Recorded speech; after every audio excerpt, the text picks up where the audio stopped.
Hello, and welcome to Unit 3 of the module on diversity, inclusion, and cultural humility. I'm Dr. Nnamdi Moiteke with the Department of Community and Public Health at Idaho State University. In this unit, we'll define key terms such as microaggressions, triggers, and relationship estimation, and consider how stereotypes and identity offering affect language and inclusive environments. In addition to considering intent versus impact, we'll explore interrupting microaggressions and the difference between calling them out and calling them in. By the end of this unit, you should also be able to understand the types of microaggressions and their impact, connect to your own experience with microaggressions, and consider how to interrupt microaggressions effectively in order to create more intentionally inclusive environments. The term microaggression has become popularized lately, particularly because of its impact on psychological safety and belonging. Microaggressions are defined as brief and commonplace daily, verbal, behavioral, or environmental indignities, whether intentional or intentional, that communicate hostile, derogatory, or negative slights and insults towards a social group. These can be interpreted as backhanded communications, as they are often intended by the speaker to be complimentary or otherwise benign, but are actually received as hurtful or offensive based upon the receiver's perspective, which are often informed by their lived experiences. The term microaggressions was first coined by African-American psychiatrist Dr. Chester M. Pierce in the 1970s to refer specifically to the microaggressions experienced by racially minoritized groups. It was expanded by Dr. Gerald Wing Sue to refer to microaggressions by any social identities, which, as you recall, could be any of those identities in the diversity wheel discussed in Unit 1 that are dimensions of diversity or identity. These microaggressions can have an adverse effect on inclusive environments because of the messages they convey to the receiver, typically implying that they don't belong, rooted in biases, stereotypes, and assumptions.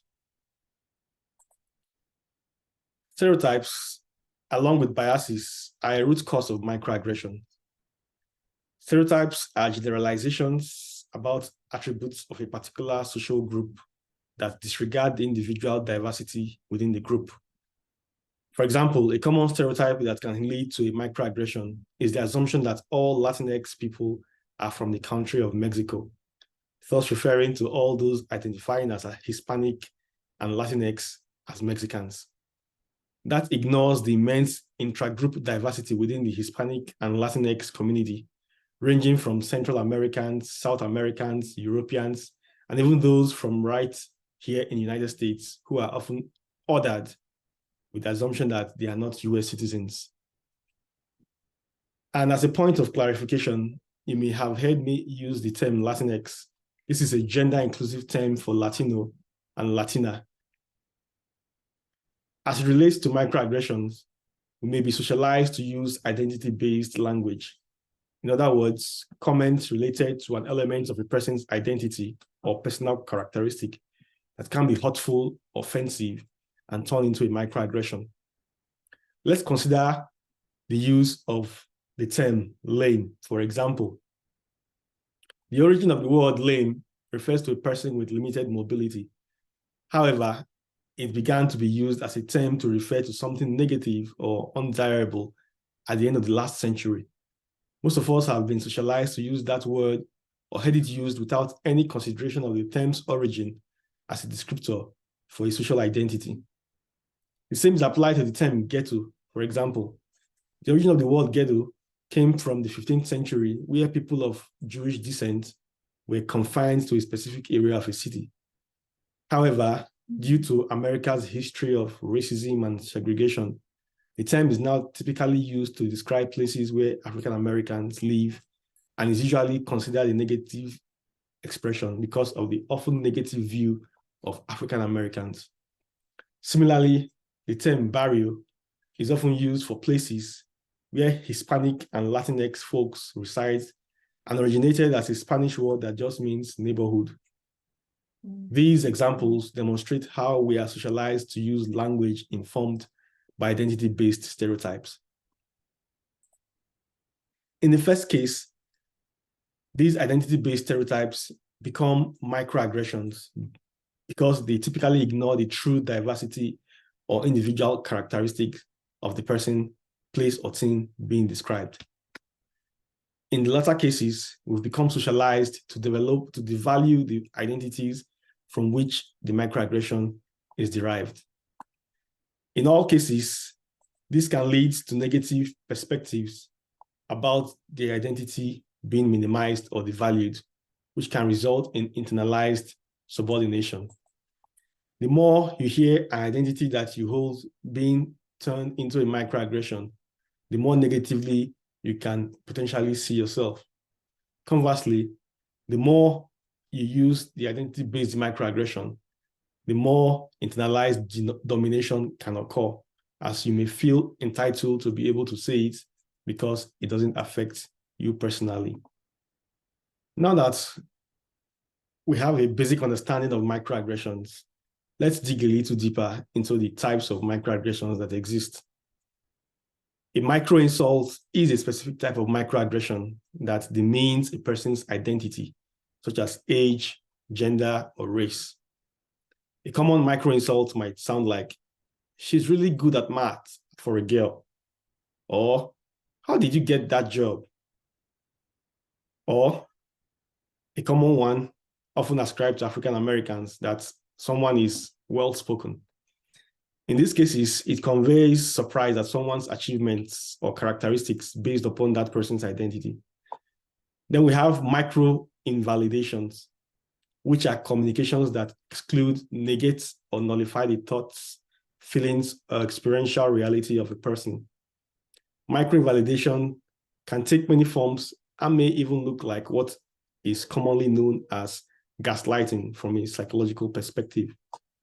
Gaslighting is a specific type of manipulation where the goal is to get someone to question their own reality or perceptions. Such is the case with micro-invalidations. A person may express that they have interpreted an interaction as a microaggression, and others may tell them they are exaggerating, making it up, or being hypersensitive. Micro-invalidations can also occur when someone works up the courage to address a microaggression that they have heard or received. When the person is asked about the nature of their comment or it's being addressed as offensive, the best thing to do is apologize and acknowledge their error. Instead, the offender may insist that they were just joking. The person offended or addressing the comment is being hypersensitive, or accuse them of being politically correct, which could really be just an excuse not to use inclusive language. These are among the points important to note about microaggressions. If someone does address it, the best thing to do is just apologize rather than getting defensive. You can even take it one step further and seek to understand what made statement a microaggression to the other person. The point here is that you may risk committing an additional microaggression by telling the person that their feelings or perspectives are invalid. A microassault, however, is what microaggressions look like when they turn into purposefully overt discriminatory action, such as verbal attacks or avoidance behavior. These are more like epithets, retaliation, or any other behavior that denies opportunity or creates an overtly hostile environment based upon an identity. These two are rooted in stereotypes, biases, and downright prejudice against a social identity. Now let's talk about some behaviors and feelings that can accompany microaggressions. The first is another term that you may have heard, which is called a trigger. Triggers are words or phrases that stimulates an emotional response because they tap into anger or pain about oppressive issues. Like microaggressions, they convey a stereotypical perception or acceptance of the status quo. Microaggressions are particularly triggering because they usually relate to a person's identity. And it's important to note, it can be triggering not just because a person has that particular identity themselves. A word could be triggering for a person because it affects those they love. So you may recall that I referenced humor, or I was just joking, as a micro-invalidation response. Humor, my friends, often accompanies microaggressions. Picture this. Have you ever told a joke that you thought was funny, particularly one of those about a particular person, place, or thing, and it fell flat? Or you may have poked fun at a characteristic of someone and discovered they didn't think it funny. That's because humor is relative. In other words, what's funny to one person may not be funny to another. Just because you didn't mean it doesn't mean it doesn't still have an impact on another person. And just because the person laughs along doesn't mean they actually think it's funny. They may just not be comfortable addressing the microaggression because they are not sure of the reaction they will receive. Relationship estimation is another slippery slope when it comes to microaggressions. This is an assessment of the nature of one's relationship with someone else, which can also impact interactions. Sometimes we overestimate our ability to joke with others, say certain words you've heard others say, or think that because we have proximity to a person, place, or thing, that we have license to say things. This may happen, for example, if you are friends, family, or adjacently associated with an identity, such as a person of color, for example. There's some vernacular and in-group language used as a means of creating connections, otherwise known as social identity theory. Such group members give one license to use certain words or language that may not be extended to others. If you overestimate your relationship with a person in that group and opt to use some of their in-group language, it may have unintended negative effects and impacts. So the rule of thumb is, when in doubt, don't. And when someone decides to address something you've said that may give them pause, just listen, seek to understand, and own it. So just to review, microaggressions are contextual and based upon the situation, relative and based upon the person, their perspectives and lived experience, and always based upon the receiver's interpretation and not the sender's intent. You probably wouldn't like it if someone invalidated or nullified your perspective or experience. So try not to do it to others. Now you're probably wondering, how do I know if someone is carrying out microaggression? The truth is, it can vary from person to person. However, we'll help you out by giving you a list of common microaggressions by identity groups. To be sure, this list of common identity-based microaggressions is not exhaustive. So don't think if it's not here, then it's not considered a microaggression. And just because it's on the list doesn't mean it will be considered a microaggression to everyone. Take, for example, the statement under veteran status. Thank you for your service. While many of us, including myself, may say that to veterans, there are some veterans who have indicated that they don't want to be thanked for their service for a number of different reasons. There are numerous perspectives about this on the internet, which you could check out on your own. It just goes to show that microaggressions are relative, contextual, and dependent upon the perspective of the receiver. As simple as it sounds, it's not that easy to interrupt or address a microaggression. Often when you hear a microaggression, you might feel stunned, not sure what to say in the moment, or think that it's better to address after the fact. In any case, it is always best to address it when you can. If you don't, you give that person license to say it again, either to you or to someone else. And that can have a detrimental impact on an organizational environment and others' willingness to bring their full selves to an organization. So then how do you address a microaggression when it occurs? Well, there are two ways you can go about it: calling the person in or calling the person out. You may have heard what has come to be known as the calling out culture. Calling out may have a negative connotation for a number of different reasons. First, a call out is often public, and often the goal of a call out to address a microaggression is to shame or disgrace the person who made the comment. This happens quite a lot on social media these days, and often a call-out begins with others piling on. This can happen because a call-out often occurs when someone has been triggered as it taps into emotions about the status quo, as it normalized the comments being made. Call-outs are often not thought out, but emotionally based. It still appropriately draws attention to the comment, but it may not take into account how they are addressing it lands on the receiver, which can have an impact on the relationship. This may be more appropriate in situations where there is not a relational history, or if the comment was so egregious in a public setting that it must be addressed. Calling in, however, is more thoughtful. Though it can be public or private, the primary goal of calling someone in is to build awareness, allowing the receiver to seek understanding from you. In this case, the goal is to seek to be understood by inviting the person into a productive conversation. This is often easier when there is a previous relationship with the person who said the microaggression, as it takes into account your desire for them to do better and be better.